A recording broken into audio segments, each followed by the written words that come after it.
নামাজি তোর নামাজ হলো যে ভুল, নামাজি তোর নামাজ হলো যে ভুল।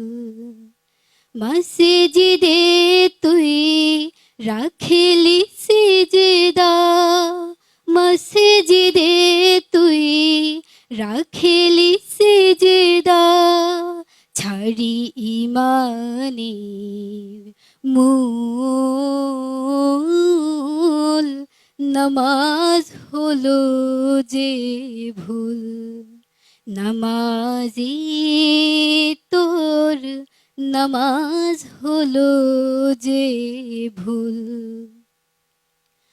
জামাতে শামিল হয়ে নামাজের আওড়ালি মুখে সূরা কোরআনের, ভাবলি কি তুই পার হয়ে গেলি, ভাবলি কি তুই পার হয়ে গেলি পুল সিরাতের পুল, নামাজ হলো যে ভুল।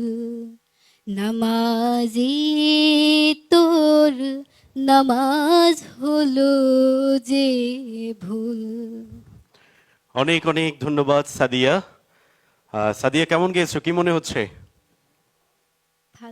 ভালো গেয়েছো? আমরা মনে হয় আমাদের আজকের বিচারক সম্মানিত শোয়েব বিন হাবিবের কণ্ঠে এই গানের কিছু অংশ বিশেষ শুনতে পারি। ল, শেষের যে ল শব্দটা, ল বর্ণটা, এটা কিন্তু আমার কাছে একটু কম শোনা যাচ্ছিল। যেমন নামাজি তোর নামাজ হলো যে ভুল, ল স্পষ্ট করে বলা। তোমার ওই ল শব্দটা অনেকে একটু বলে যে ইংলিশ মিডিয়াম যারা পড়ে বিশেষ করে ইয়া করে বলা, তোমার ক্ষেত্রে এটা হয়েছে। ওভারঅল বাকি গানটা খুবই ভালো ছিল। আসলে আমরা আগে সামনে শুনবো। অনেক ধন্যবাদ। আমরা মন্তব্য নিব আমাদের সম্মানিত বিচারক চৌধুরী গোলাম মোল্লা আপনার কাছ থেকে। একটা সুর, একটা লাইনের সুরের অন্তে গিয়ে হয় দমের সংকটে শেষ শব্দটি বা শেষ অক্ষরটি সুস্পষ্টভাবে উচ্চারণ করতে পারি না।